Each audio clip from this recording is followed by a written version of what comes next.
kita susah berhenti main mobile games. Banyak orang sudah punya smartphone, dan tidak jarang momen-momen hangout kalian jadi seperti ini. Apakah ini karena kita memang kuperan ansos? Bisa jadi.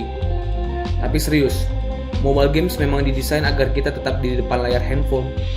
Sama seperti nonton Netflix, jogging, dan juga olahraga tangan, tubuh memproduksi dopamin yang membuat kita merasa lebih bahagia, rileks, dan bergairah.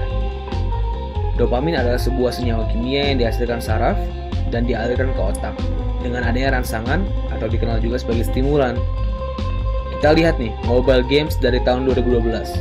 Kenapa komposisi warna di game-game mobile tersebut sangat mencolok? Terutama warna pada icon apps-nya dan juga di saat gameplay berjalan. Berdasarkan beberapa penelitian yang sudah dilakukan, warna-warna ini didesain untuk merangsang saraf agar memproduksi dopamin dalam waktu yang singkat. Fenomena ini bukan hanya terjadi di games, tetapi juga di berbagai aplikasi seperti aplikasi smartphone dan iklan TV, juga billboard. Selain itu, kenapa kita mudah merasa edik ke game-game seperti ini? Karena games ini didesain sebagai multiplayer, di mana kita bermain dengan orang dari seluruh penjuru dunia. Di saat kita ikut di dalam suatu permainan, di mana ada menang dan kalah, maka kita akan selalu berusaha untuk menang. Kenapa tuh? Karena jika kita sudah menang, maka secara alamiah kita akan penuh dengan kebahagiaan yang dirangsang oleh dopamin tadi. Lalu, bagaimana cara pembuat game mencari tahu agar kita tetap terus edik ke sebuah game?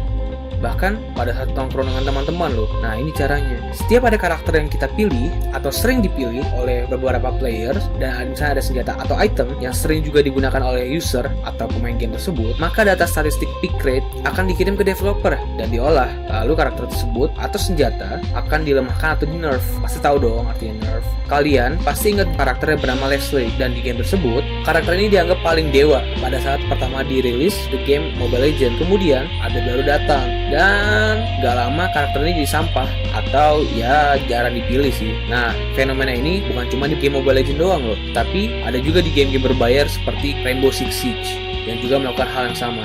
Contohnya nih, karakter Ela.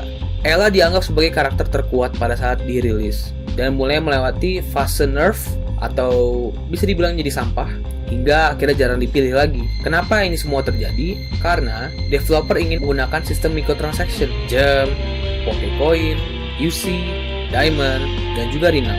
Sistem ini dipakai karena microtransaction pada game-game gratis, ya ada juga yang berbayar, memberikan keuntungan maksimal dibanding game-game di mana ada price tag-nya atau kita harus bayar dulu untuk mengakses game tersebut.